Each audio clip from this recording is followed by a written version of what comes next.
literally just trying to explain to the world what it feels like and what it means to have your father somewhere between life and death. I'm just a daughter of this man who just wants her father back. Assad was also partially toppled because millions of Syrians fought against it, spoke out against it, paid their blood and their suffering and their souls for a moment of freedom for this country. How come that some white anti-imperialist who lives in Berlin tells me that Idlib is a bunch of terrorists? What has it taught you about the international community as a Syrian? If you want to insult someone today, call them international community.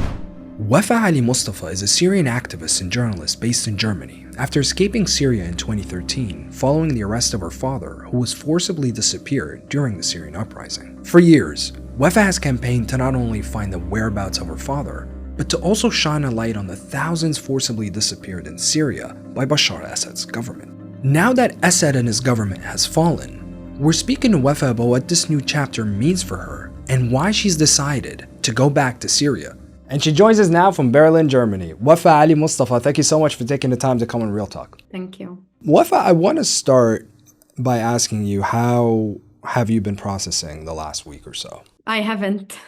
I haven't. I think, to be honest, I haven't been processing anything. Um, I'm very overwhelmed with many, many different things. I have the reality of, I'm still trying to believe that Assad is not there, that Assad has just, fled the country. But to be honest, I mean, even, like this is something I like for years, I think every time me and my friends talked about, we told each other like this will never happen, right? And we like for years I said in many many interviews that I'm sure that Syria will be free one day, but I'm also quite sure that I will not witness this. And I just hope that, next generation will witness it. So yeah, so I have I have been trying to repeat to watch actually the news of Assad fleeing the country because I was watching it live, but it just for some reason it's not in my mind because I think the minute I heard it, I felt something in my heart, something wrong. I just felt that now, everything I've been doing for years regarding the detainees and regarding my father is now at the final stage. That's it. There is no, because before I didn't know that. I thought I might die not knowing what happened to my father. I might die without seeing any prison, open or any prisoners released. So the moment of truth was very, very, very difficult. I did not even till today have the time to, I don't know, like maybe celebrate or, Sure. just feel the joy of that, it's also very sad, we lost many, many people. And to be honest, for years, I kept reminding myself that the price of freedom should not be normalized. It's not normal and it should not be okay and it should not be accepted that for people to be free, millions of them should be killed and detained and displaced. And the price has been very, very, very, very heavy and very, very difficult. And while many other Syrians get, to celebrate, which brings me, happiness, and I watch it and I feel very happy for them, but I also feel very sad for myself, and I feel very sad for my father, and for the hundreds of thousands of detainees who did not, manage to witness this, who were not as lucky as us to witness this moment.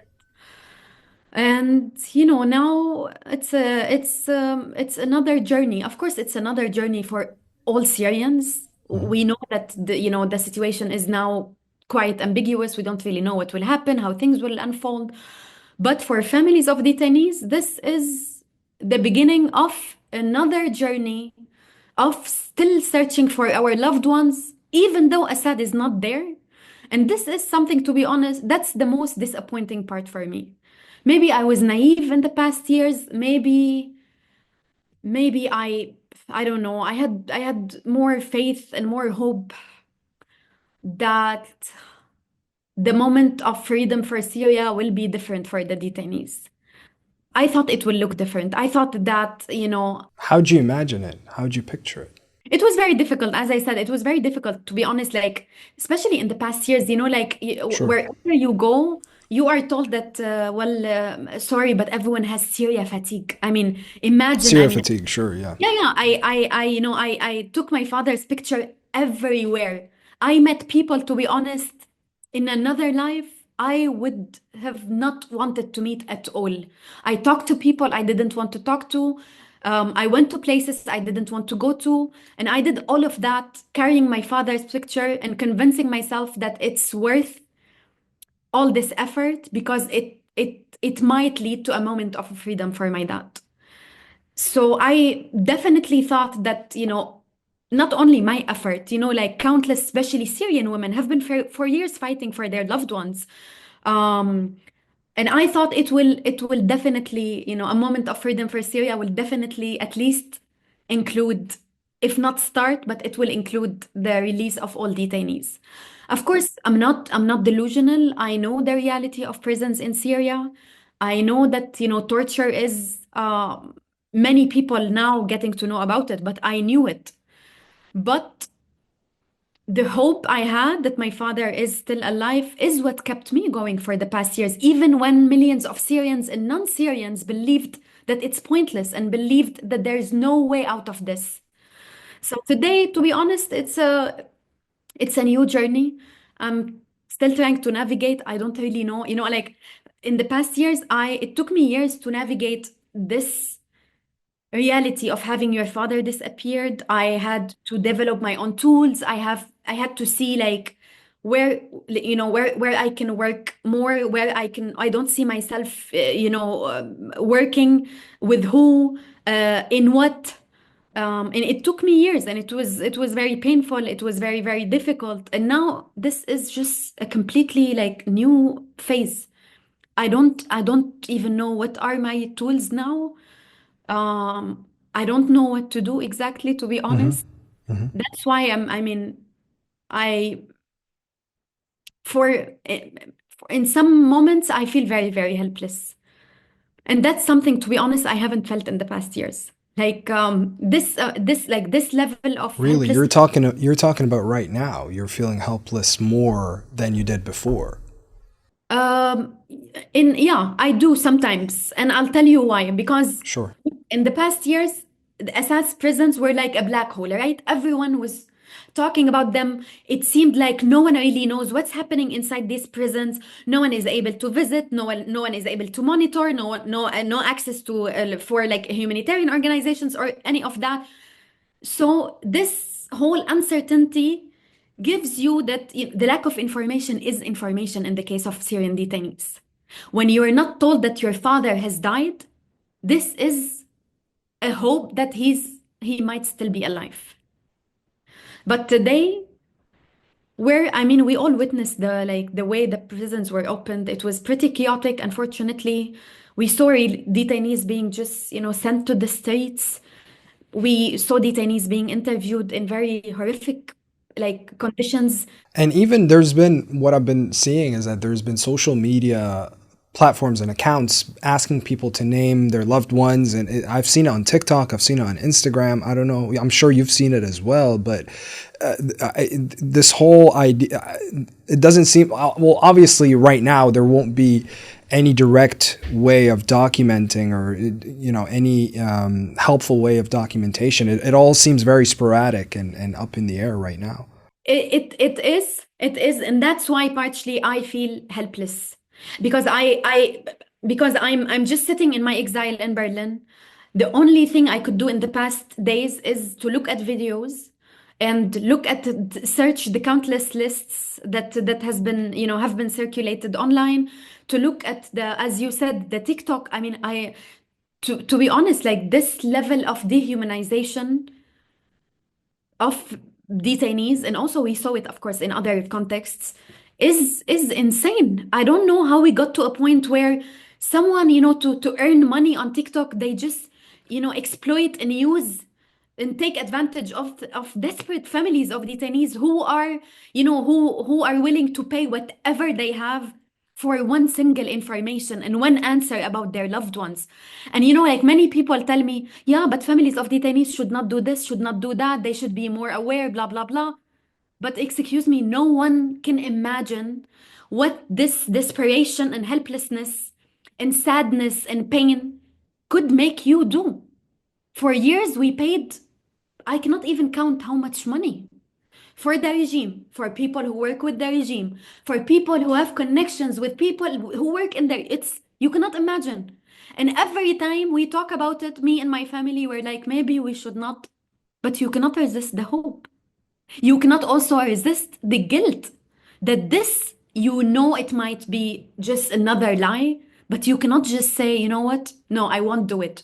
Because what is at stake is literally the life of my father. And this applies for, of course, millions of Syrians. But today, it's at first, to be honest, at first I felt like this is the final stage of this journey.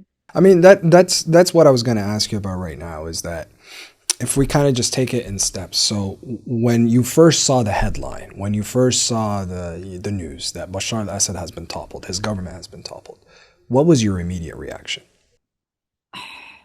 To be honest, I think I did not really process it. I did not really understand. And the first thing that came to my mind was, what about prisons? What about Because, prisons? yes, because before that, right in the days before that, we saw the prisons opened, right? In Halab, in Hama, Hmm. in Hmm. Dar'a, in Sueda. And the first thing that I had in mind, what about prisons? Are they going to open prisons just like they did in other cities? And of course, hour after hour after hour, I did not hear any news. I did not sleep, of course, and I did not see any videos. I did not hear any news about prisons.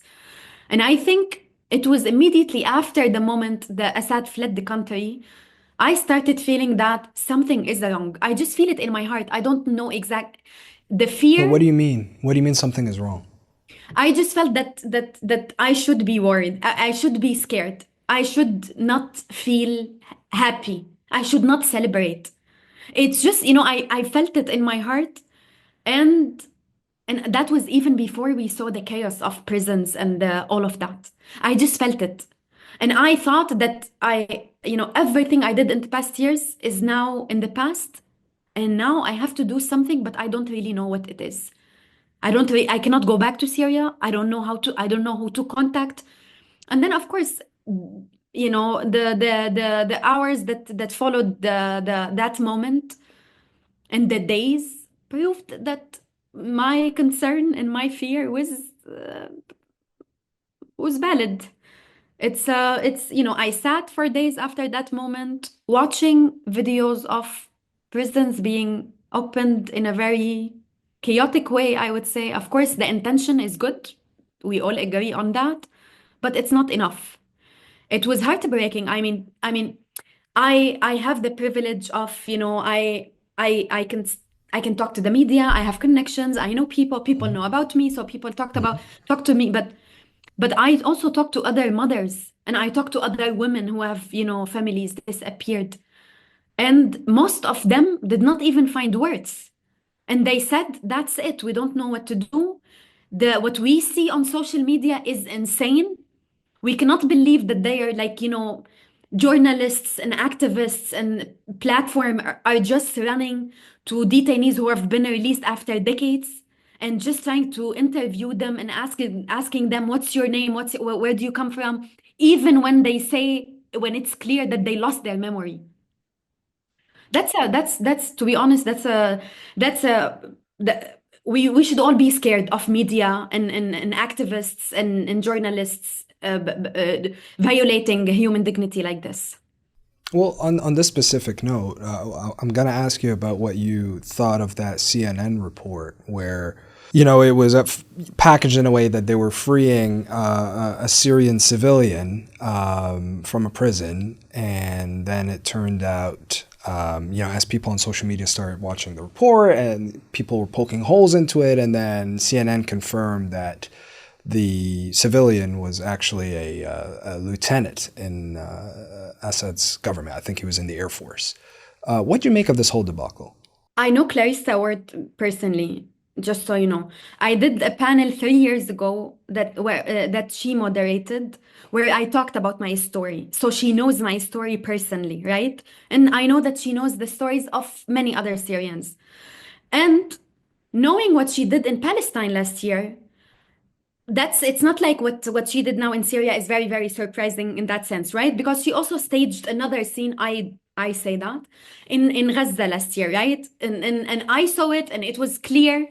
So Are the you minute, talking when she was laying down when yes, the during the explosions of the Iron Dome? Okay. yes. Yes, and then I swear the minute I saw the first seconds of this video, I was like, wow, like why are people sharing this? It's clearly staged. It's very, very clear. It doesn't take a genius to understand it's fake. And of course it took days where Clarissa said like, no, now look at the Syrian Arab Red Crescent delivering the guy to his family, blah, blah, blah, blah, blah.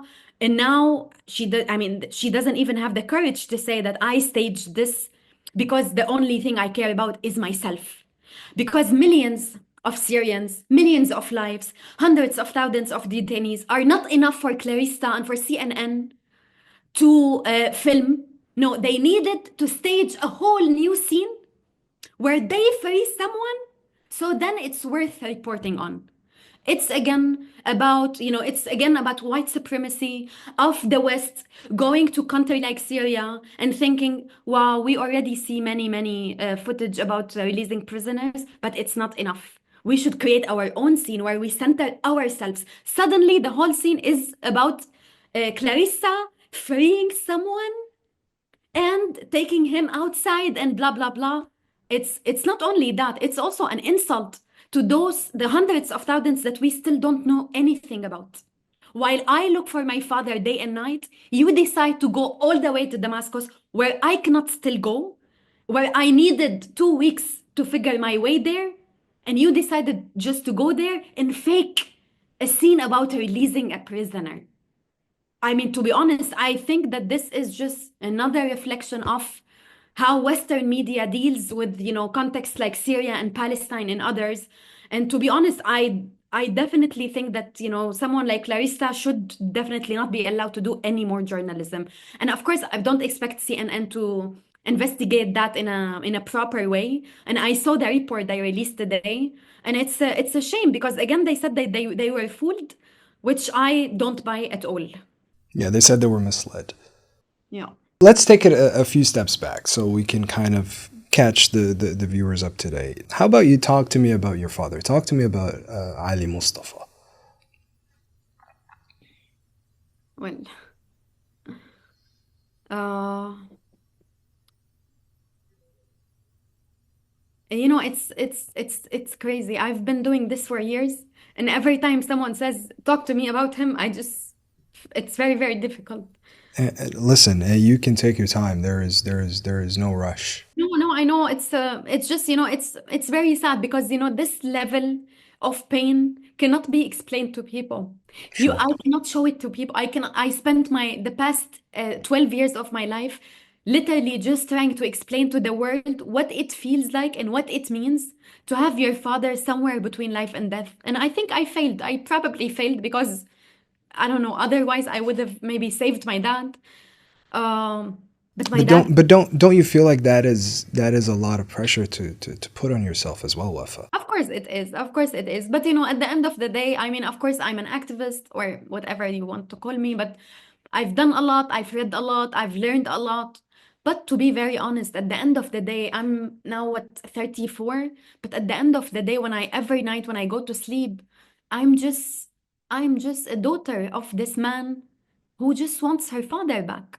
You know what I mean? So it's I don't it's at the end of the day, it's not about all of this. It's not about anything. And I cannot just help but, cry every night asking myself, why did I have to lose my father for this? Why did it have to be this expensive and this heavy and this painful? But I know if my dad heard me saying that, he would have not been very happy. He wouldn't have been happy. What No, would have been his reaction? What would no, he I mean, rather have you say?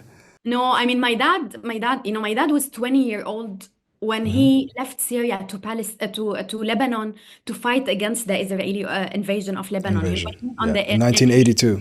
yes, Yeah. uh, and he was just 20. He did not even tell his family. He just left there, and there he was called by his comrades Abu Samed, which comes from Sumud, which means I think like resilience or something. Like I don't Resilience, know sure. exactly. Yeah. Yeah.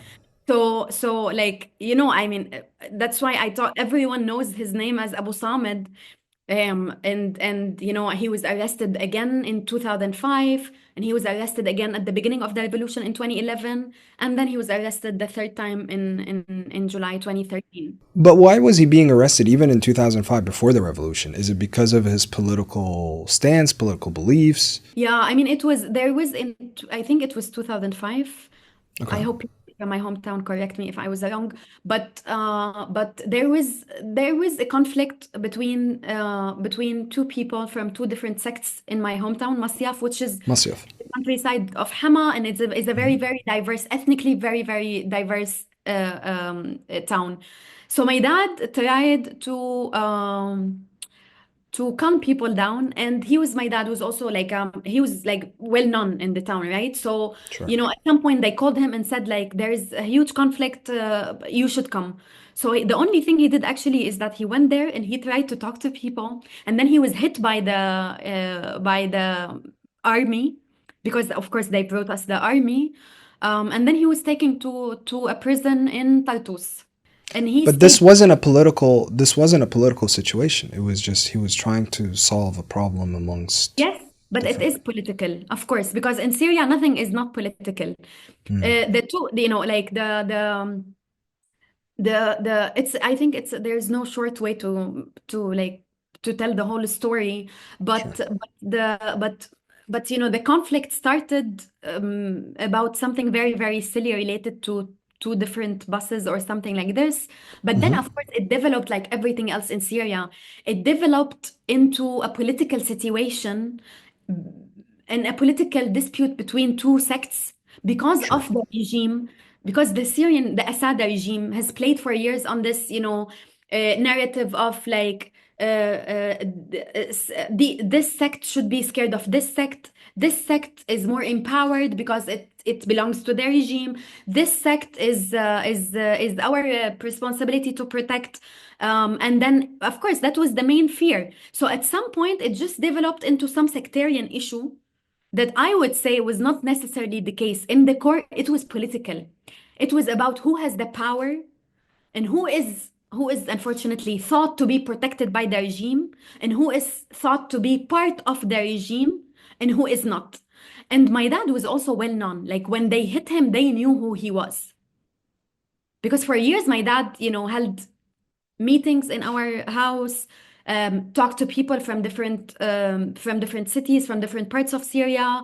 Um, it was very difficult to practice politics in Syria, but he and others in my hometown, were dared, I would say, to at least, talk about politics and talk about the political situation in Palestine. Was he an activist of sorts during that time? Um, it's funny. I always say this, like I never heard the word activist. I never used it, and you never Sure. identify yourself as an activist till I came to the West, to be honest. But my Mm. father, I think he would have not liked it. I wouldn't call him an activist. He was a fighter.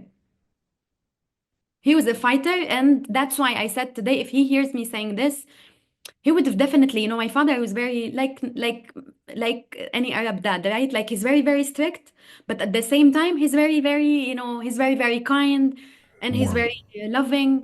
And he would have definitely not wanted me to be harsh on myself. This I know for sure. And, he told me many times at the beginning of the revolution that we are doing this knowing that the price might be our lives. But, for some reason, when you fight, or when you're in a revolution, I don't know, for some reason, you have this delusion that this will not happen to me. You know, my father, Mm. like, because at some point, all my friends got arrested. People around me, unfortunately, got killed. But for some reason, I always felt like this will not happen to us. It will not happen to my dad because he was arrested. But you know, I thought it will always be like this. Maybe we get arrested for a while and then we get released. And that's why even after almost like 11 years and 6 months, sometimes when I walk around my flat and like, because I have his photos everywhere, Sure. sometimes I swear I feel like I'm losing my mind because I pause and I ask myself, just wait a second, why is my father's pictures everywhere? And then, you know, this whole process of, you know, remembering everything that happened, remembering the fact that my father got arrested, he actually never appeared again. I don't know if he's still alive or not, and he might never come back. Is something I have to do every few days, and it's you cannot imagine how painful it is. And sometimes when I do interviews and I look at them, I feel like, wow, this is not me. Like this cannot be my life. The person I'm talking about cannot be my dad. You feel like I don't know. I don't even know how to explain this. I do interviews and many people comment, "Oh, she looks very traumatized." Of course, I am traumatized. I'm seeking therapy. I've been doing therapy, but this is a case of ongoing trauma. It's not even in the past. This is a case of ongoing pain that I don't even know if when Mm. and if it will end. So my father is very, very brave, very, very dedicated. I said many times that you know, to me, I always thought of my dad as a Palestinian freedom fighter because this was the highest level of, you know, of courage that I learned about and that I heard of. Even though he's Syrian, you refer to him as Yeah, a of course. Palestinian. Okay.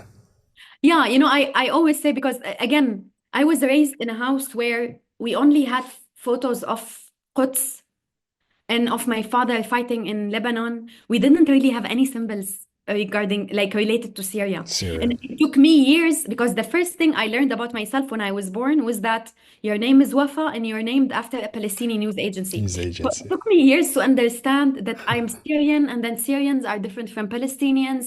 And we don't, and Palestine is a land that I don't know, I cannot visit.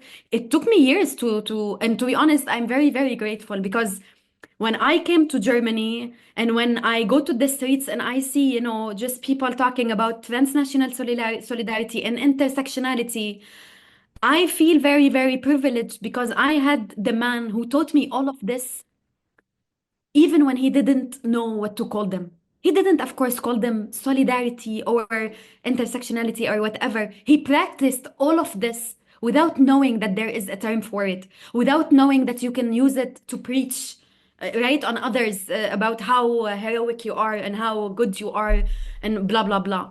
He did it all and he didn't care about what do you call it or what would you call him and yeah he also you know he believed in Palestine and you know I also said many times that I lived a few years in the Al Yarmouk camp. I was raised there for a few years and my dad created a small Palestine for us there, and that's why for me the whole concept of like borders and like what you can visit, what you cannot visit, and later I learned about Psychis Biko and all of that still does not really make sense to me. It's not something that concern me. I don't care.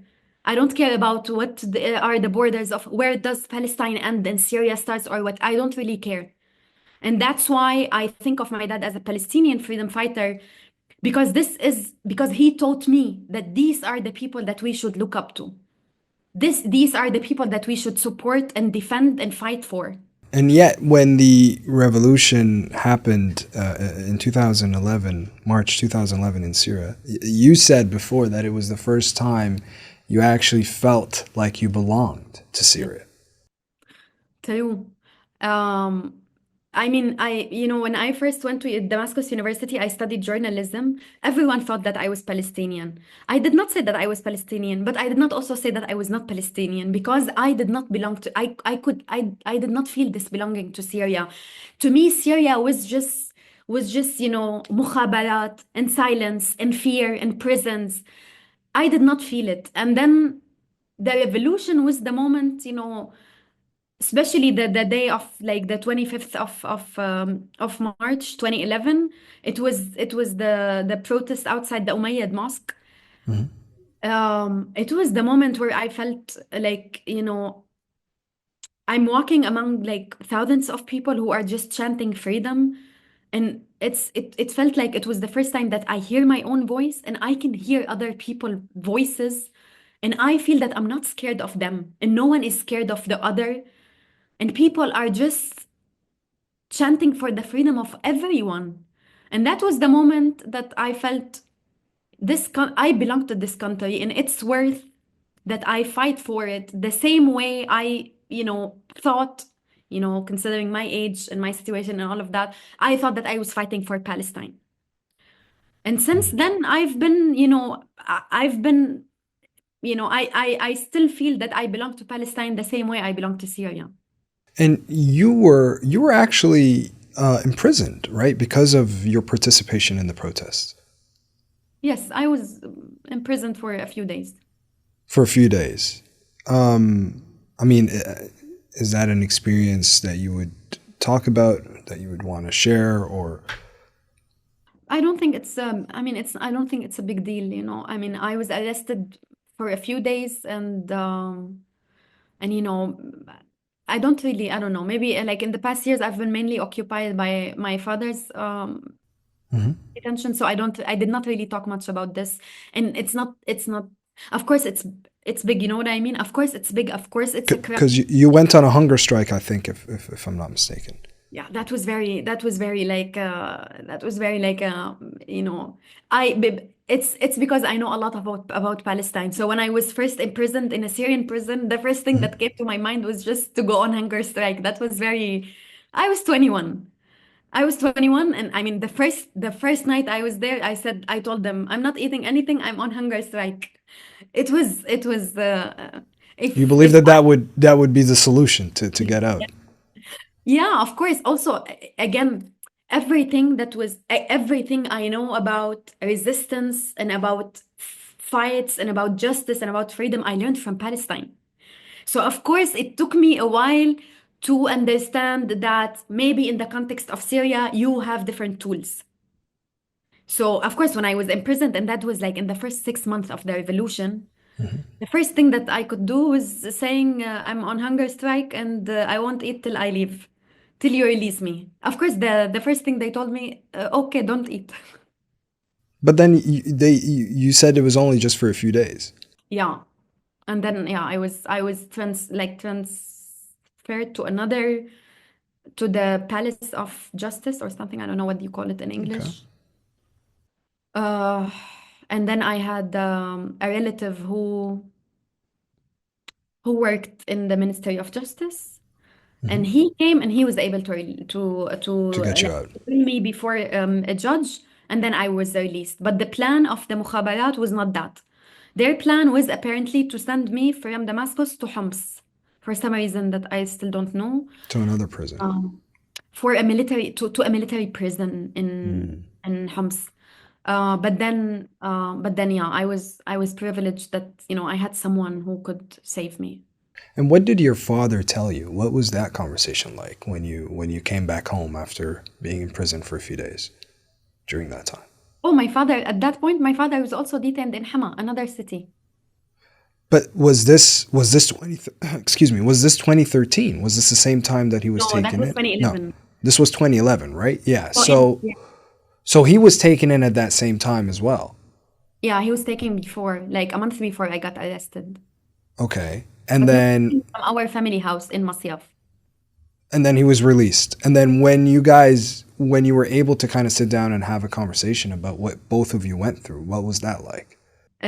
Look, my father got arrested. I was in Damascus, right? And then my mom kept saying, like, please come back, come back. I said that I told her, like, please don't talk to me anymore. I won't come anywhere where my father is not there. Something like this. And I really didn't. For a month, I didn't. My sister went, but I didn't. And then I got arrested in Damascus, and then I was released. But my father was still in prison, and my mom was like, "That's it. يعني خلاص, you should come. يعني you even yourself were arrested. خلاص, just come." I said, "Okay, I come." And yeah, that's, to be honest, that's one of the most like heartbreaking and heartwarming moments in my mind, because the minute I arrived, I didn't know that my father was released. He arrived at the same time. And then he looked at me and he said, "Where are you coming from?" I said, "Where are you coming from?" He said, "I was just released." I said, "I was also just released." He said, "But you were detained where?" I said, "Yes, I was detained in Damascus." And then he said, "How come? When? Ta ta ta." And then, when someone gets released, usually, I mean, of course, not everywhere, but in my hometown, we were kind of privileged for that. People would come and like to visit you and say Alhamdulillah as-salame, blah blah Right, blah, right. right? And then you should see, we have a photo, I think, but I think I lost it. It was me and my dad sitting in our living room waiting for everyone, and then whenever someone comes, my dad is like, "Are they coming for you or for me?"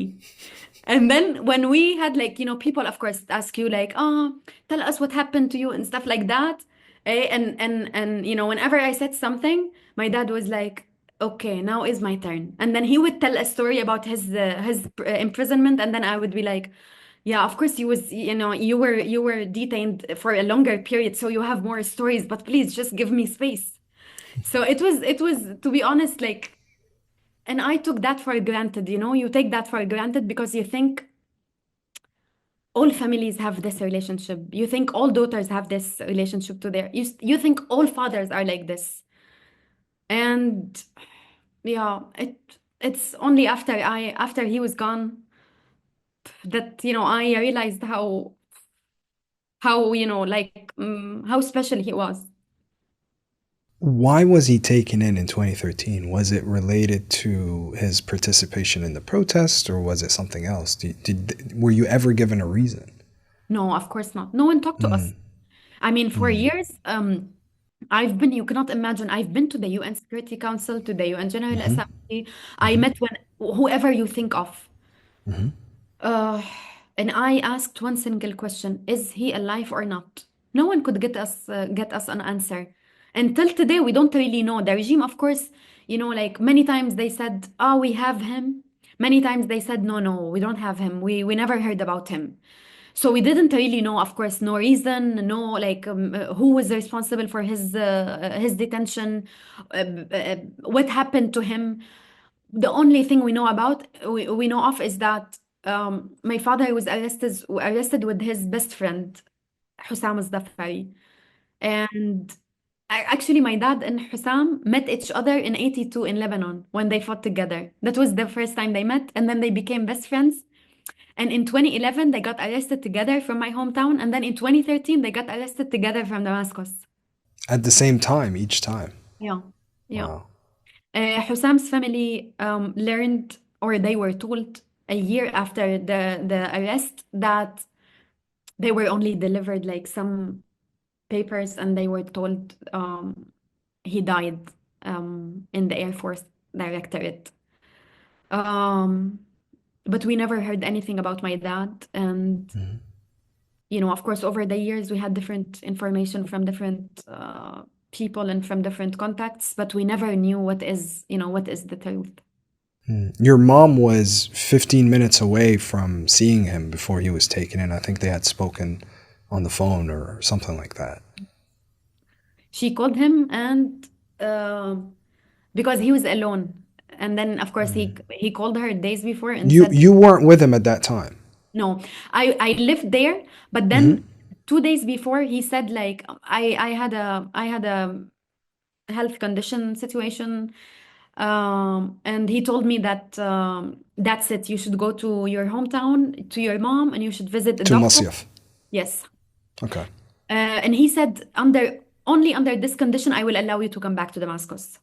So I said, okay. So I went to Masyaf, right? I visited the doctor, and then he called my mom and said, "Look, no one is here. It's only me and you. Come, let's spend some time together." Hmm. And um and of course she was at first very scared because the way to Damascus from Masyaf was very, full of checkpoints and stuff like that. And so my mom at first didn't want to, and then she was convinced. And yeah, 15 minutes before she arrived, she called him and said, like, I have so many things. She cooked a lot of food. She brought him new clothes and all of that. And she said, yeah, like, you should come downstairs to help me. And the only thing he told her was, I cleaned the house. Everything is Hmm. perfect. I'm waiting for you. 15 minutes later, she arrived and she called him and he never responded. And then she learned through the neighbor that a group of armed men stormed our place. And she told her actually that they came in with another person who doesn't look like one of them. And that was probably Ammo Hussam, his friend, my father's best friend. And then she said, and I only heard like noise, and I think they were breaking things. And then I saw them coming downstairs with your husband and the other person. And that's it. That was the last thing we knew about him. I think anyone, there's a lot of people that would ask something like, how does Wafa find the hope?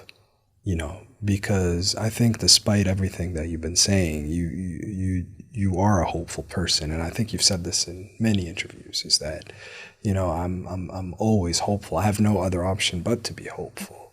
But this dark chapter, I know that when you look back at that period, you've said that there were three things that really affected you, right? Mm. It was the tragic death of your friend at that time, Abdurrahman, who was killed in the revolution, and then it was the arrest of your dad, and then leaving Syria altogether. So if someone were to ask you, you went through such difficult times. How do you find the hope in all of this? I don't know, to be honest. Also, like hope, I don't know. At some point, I felt like this whole conversation about hope is good. And then some other times, I feel like it's just pointless. Like it doesn't mean anything, to be honest. But Mm. then, I don't know. I mean, I think, again, I think my conclusion now is that, and that was I've been saying for the past years, giving up and like despair is a luxury I cannot afford. I have Mhm. something to do. And that something is to save my dad, or eh, it's very difficult to say that, but or at least to know what happened to him. And I think this is the first time actually I say this. I always said that I have to save my dad. But I mean, realistically speaking, the situation on the ground is very, very difficult and it doesn't look very good.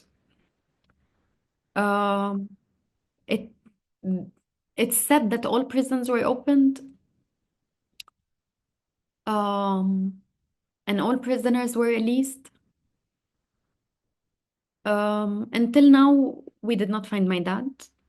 But that's why I'm going to Syria You're tomorrow. going to Syria. Yes.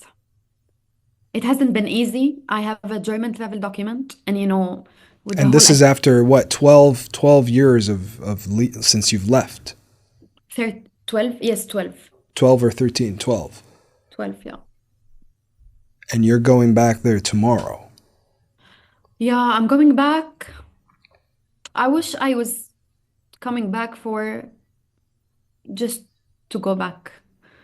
But now I'm going back on a mission. Another mission for I don't know how long, but I'm going back to find my dad.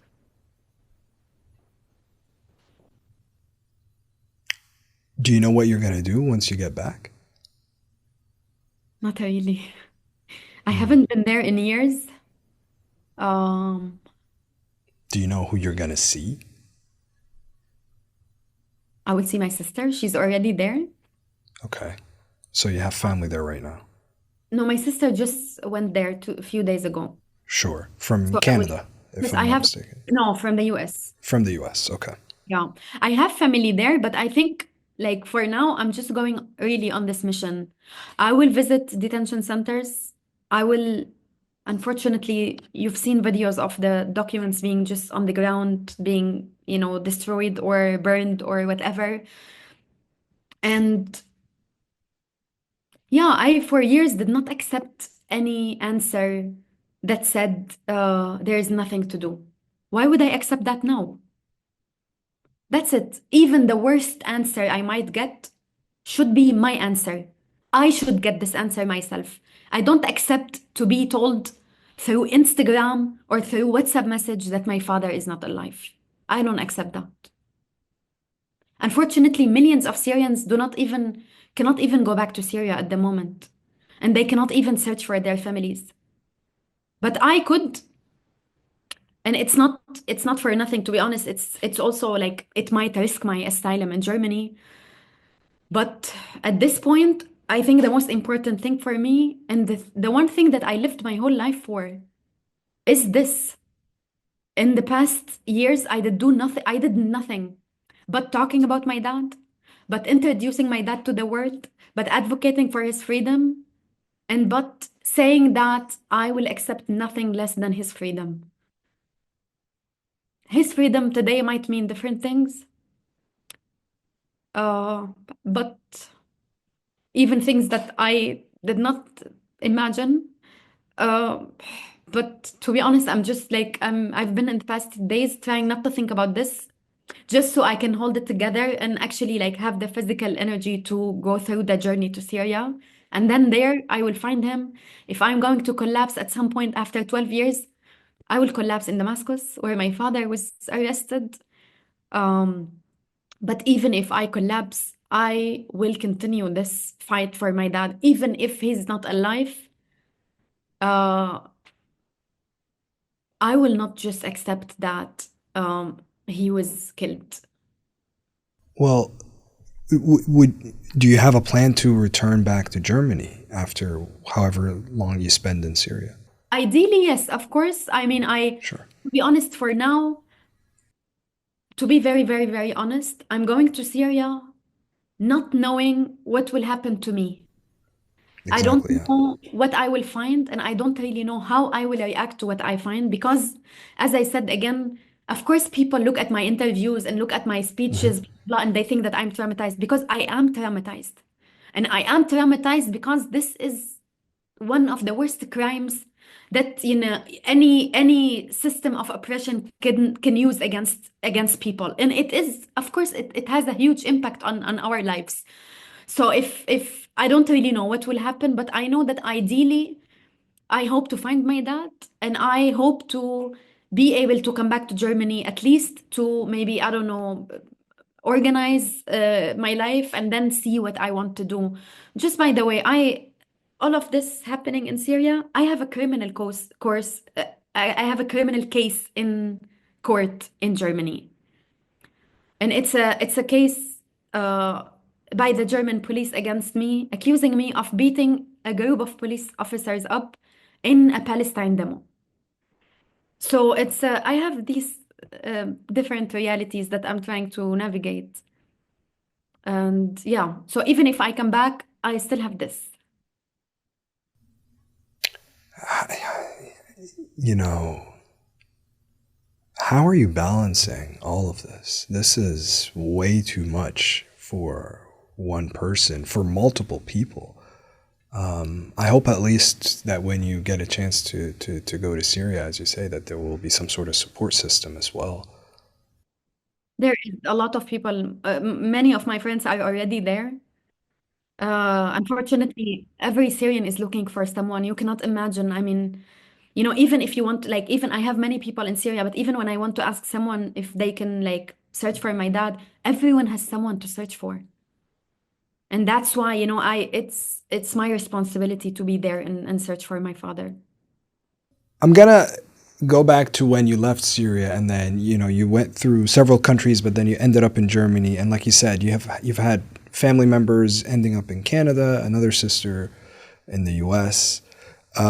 But your relationship with the West, once you've become assimilated, or you started living in the West, and then you started talking about what's happened to your father, you started building relationships with the media, giving interviews.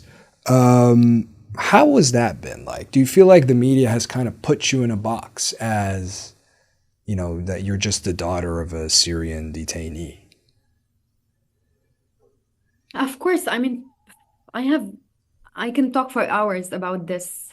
And I talked about this many, many times, at the EU, at the Brussels conference 2 years Sure. ago. I also, I said, we've been here for years. And to be honest, Mazen al-Hammada, who's an activist who was arrested by the regime, fled to the Netherlands, and then was manipulated by the regime again to go back to Syria, and he was arrested. And just a few days ago, his family confirmed that he was unfortunately killed under torture.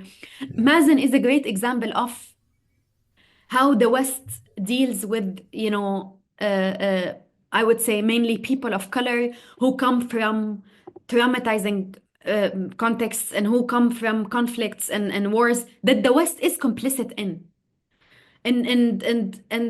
And yeah, for years I've been just going from one platform to another, from one meeting to another, one interview to another, repeating the same story, repeating the same answers, repeating the same demands. And many, many times I was told, your demands are not very practical, not very realistic. Maybe you can find something more realistic.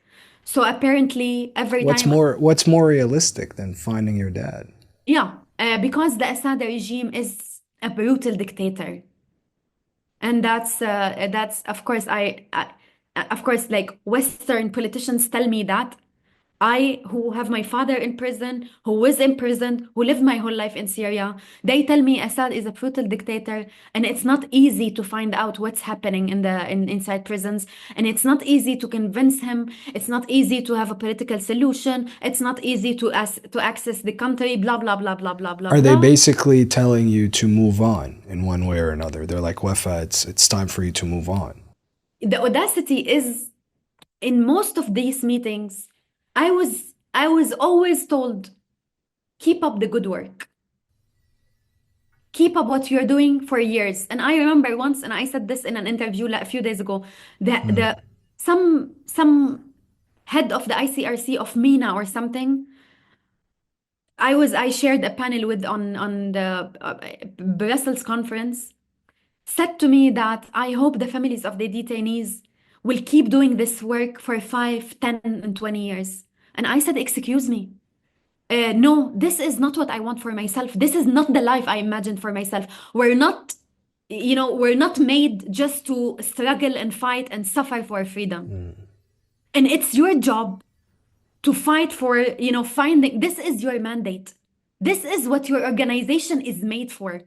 And then you have the audacity to tell me that I should fight for 10 and 20 years.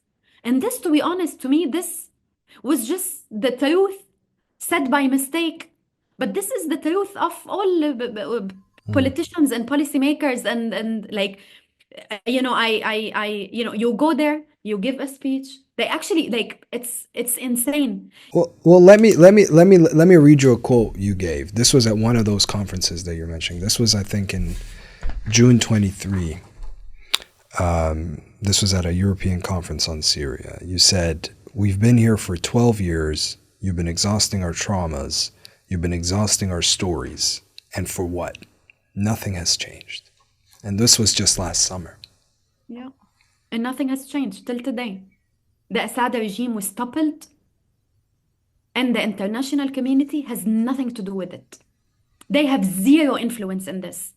Assad was toppled not because they supported the Syrian people. And Assad was also not toppled only because of a military operation that started 2 weeks ago.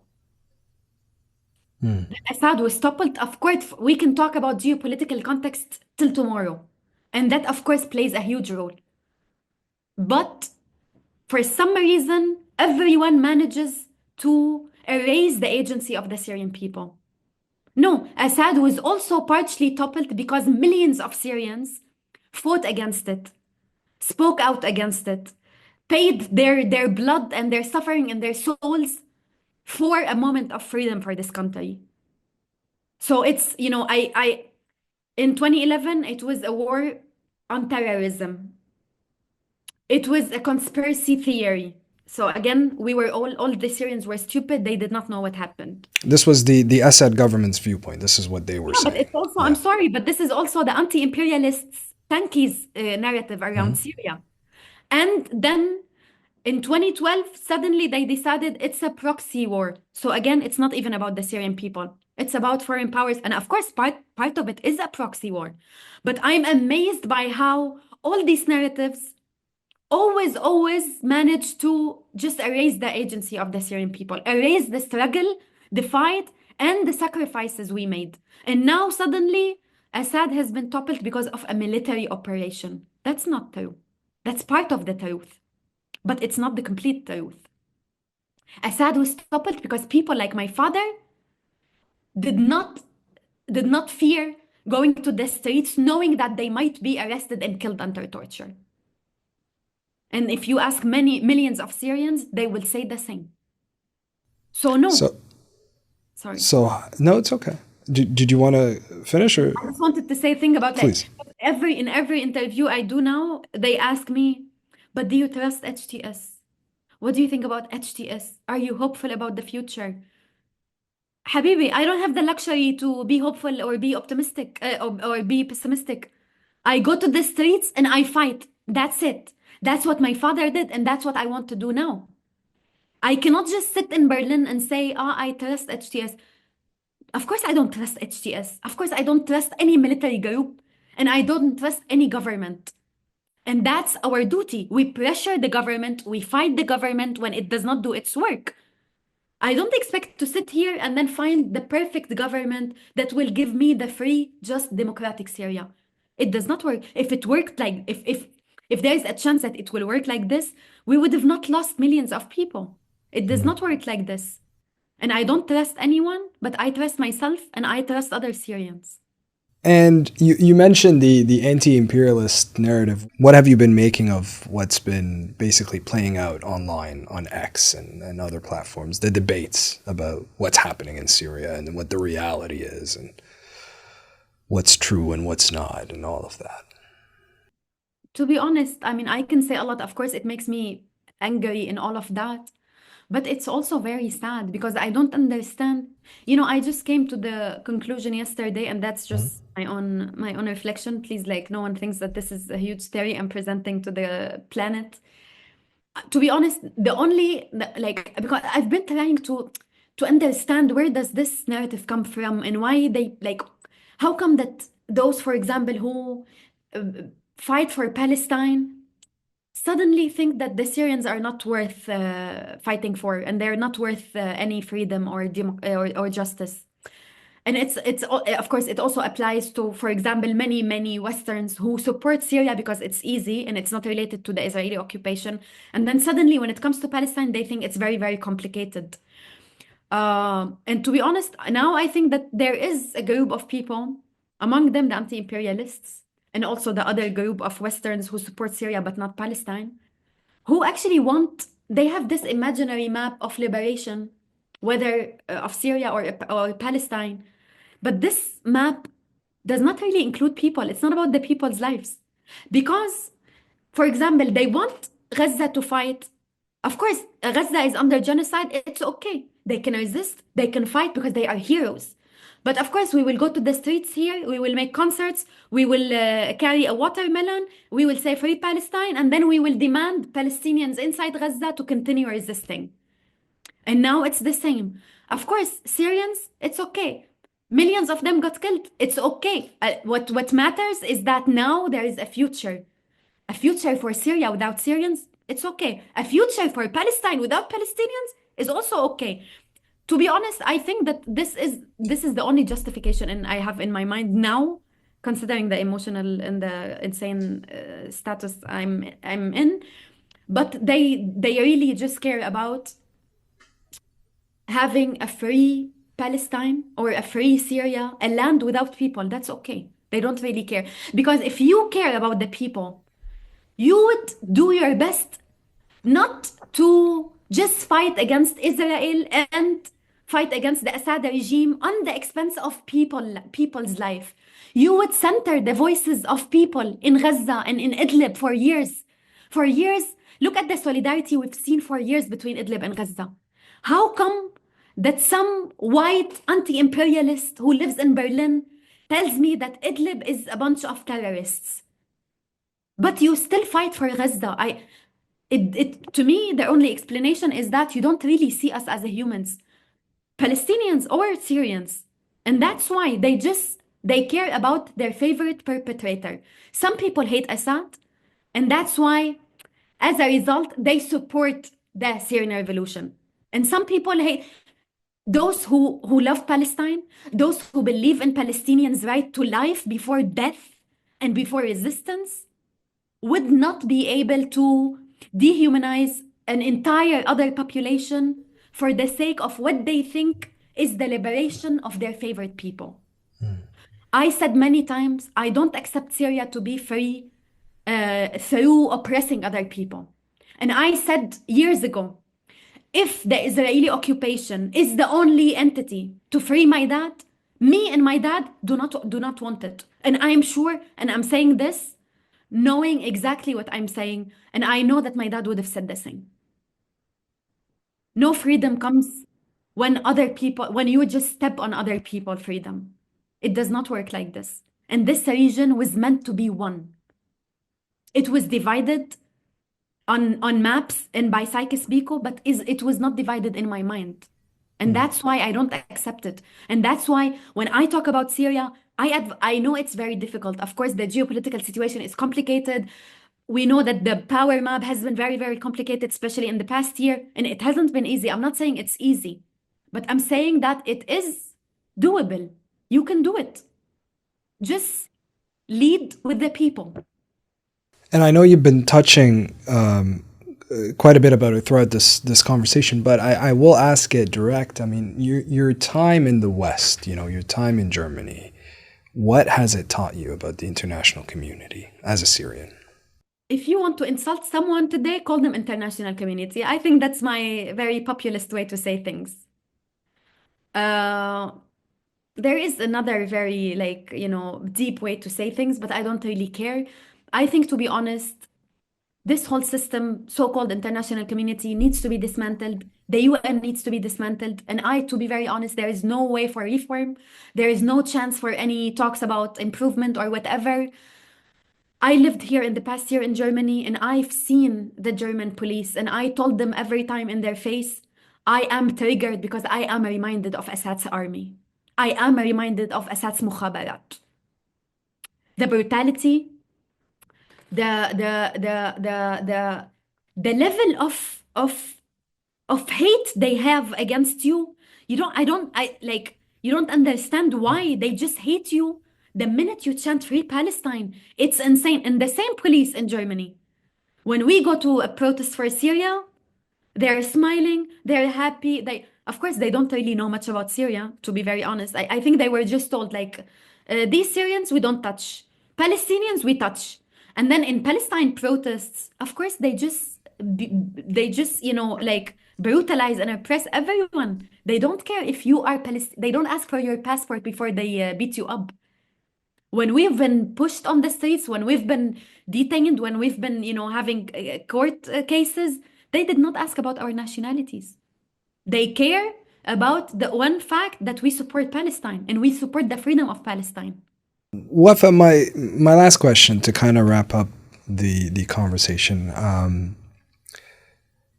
Your relationship with memories is I'm sure a lot different than people who haven't experienced what you've experienced. Memories of your father, memories of Syria, of family, of friends. The way you look back at certain stories is, like I said, must be completely different than others who haven't experienced it. Now that you've shared that you actually are going back, how how is this all coming together in your mind right now? What's rushing? What's happening in your head? I mean, I've been thinking 2 days ago about what I want to visit. when I go to Damascus. And of course, for I'm not sure, but I think for the first maybe weeks, I will only unfortunately be able to visit detention centers and hospitals and morgues and stuff like this to search for my dad. But I promised myself that at some point, if I manage to visit one thing, the first thing I want to visit is uh, Jami Al Hassan Mosque in Al Midan neighborhood. You know, I come from like not religious a religious family, and in that sense, I mean, we don't really like practice. So this mosque, I think, was the first time in my life that, you know, I entered mosque on a Friday prayer, and it was in 2011. And you know, I had to pray, and because there was a demo that, you know, will go from inside the mosque, so it was pretty dangerous if you just wait outside. So I had to go inside, and I prayed, and I listened to the speech by the imam and all of that, and I spent weeks around this mosque. And to be honest, like for years, I just Googled this mosque and I looked at its photos. Many of my friends were shot near this mosque. Many of the people I loved most, I met around this mosque. And many of the stories I have in my mind and I remember every while and then are around this mosque. So I want to visit this mosque first, and then hopefully I want to visit the Abdurrahman, my friend's I